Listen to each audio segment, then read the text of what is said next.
My name is Danielle Culpepper. I've been working at Rare Book School since 2008, so this is my 15th summer that we've had classes at Rare Book School.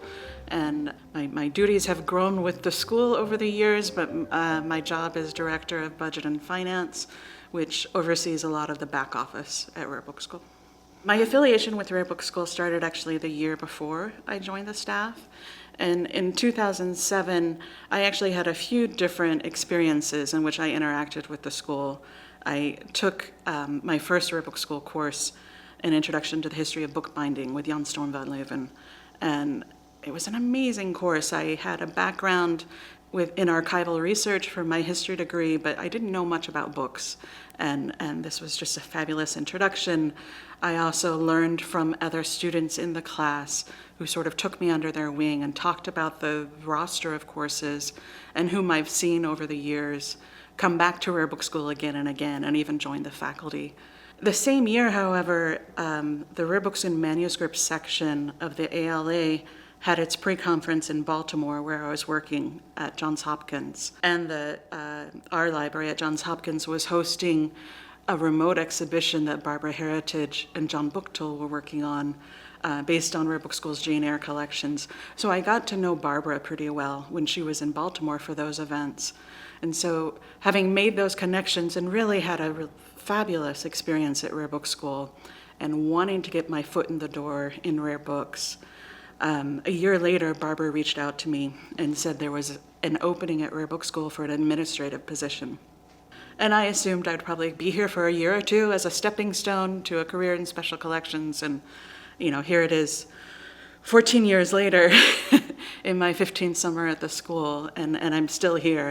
And that's, I'm extremely grateful to Terry Bellinger for hiring me, and especially grateful for Michael Suarez, whom I've worked most of my time with, for giving me the room to grow with the school. And it's been a challenge, but it's been a really fun experience. One of the things I've really enjoyed the most about working with the staff here is part of what I enjoy about Rare Book School itself more broadly, is the sense of community and the sense of kind of care for each other and support of one another. This is a fairly minor story, but it's one that stands out in my memory, which let me preface it by saying that Michael Suarez, our director, is a remarkably gifted speaker and orator. If you haven't seen him, I urge you to watch videos. It's kind of amazing. And the staff would often go as a group when he was giving lectures on grounds at the Virginia Book Festival, for example. And we would go and listen to him, and every summer we would hear his Sunday night welcome for the Rare Book School community several times. In 2015, Michael was invited to give the Lyell Lectures in Oxford, bibliographical lectures. They were incredibly important to him and a great honor. Most of us were in Charlottesville and couldn't participate, but wanted to support him and wanted to see how things were going. So at lunchtime or sometime in the afternoon, we gathered in our reception area and projected the live stream lectures on the wall. And I think we gathered popcorn or snacks, and we watched the lectures together and kind of cheered him on. And we made bingo cards, Michael bingo cards, with various phrases of Michaelisms, sedulous or capacious or in these days, or various phrases that were very familiar to us. And we played Michael bingo as we followed along. And I don't recall who won, but there were definitely people who reached bingo at the end of it. So that's just, that's one of my favorite memories, I think, just for that sense of camaraderie among the staff at the time. Sometime around 2013 or 2014, after we started our first Mellon Fellowship program in critical bibliography, we realized that, Michael and I had a conversation, and we realized that we needed a program also for, a similar program for librarians, focused on librarians, especially early career librarians who needed support and professional development. And for the first time, we really began to think about diversity within the field as an important factor that needed to be addressed. We received a first grant from the Institute for Museum and Library Services for early career special collections librarians. But we brought fellows to the school for 2 years.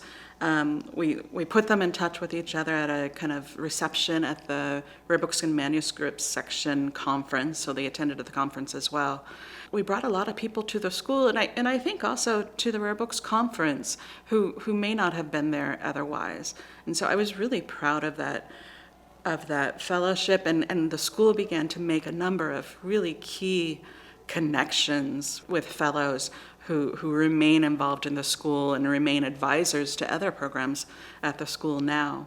So that was kind of one of our first inroads, I think, in terms of thinking about diversity and inclusion at the school. But in 2015, we also received a grant from the National Endowment for the Humanities for the Global Book Histories Initiative, which provided scholarships, again, for people of color, but also really focused on broadening the curriculum at Rare Book School and introducing courses outside of the traditional roster of Anglo-American and European offerings, and really began to build up, especially Asian book history courses.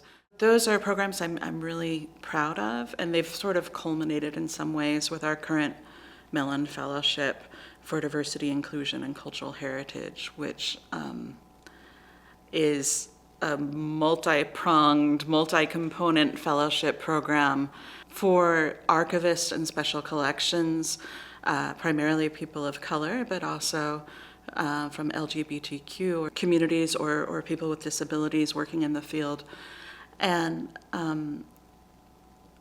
allows them to take courses, allows them to go on cultural heritage field schools, host symposia at their own institutions. It's this really rich program that has become incredibly important both for the school and the field. And so those fellows are continuing now with in-person courses and other activities, and I'm really excited to see how they progress throughout the fellowship and in their careers, and I hope that they also remain tied to the school and become lecturers and instructors at the school down the line as well.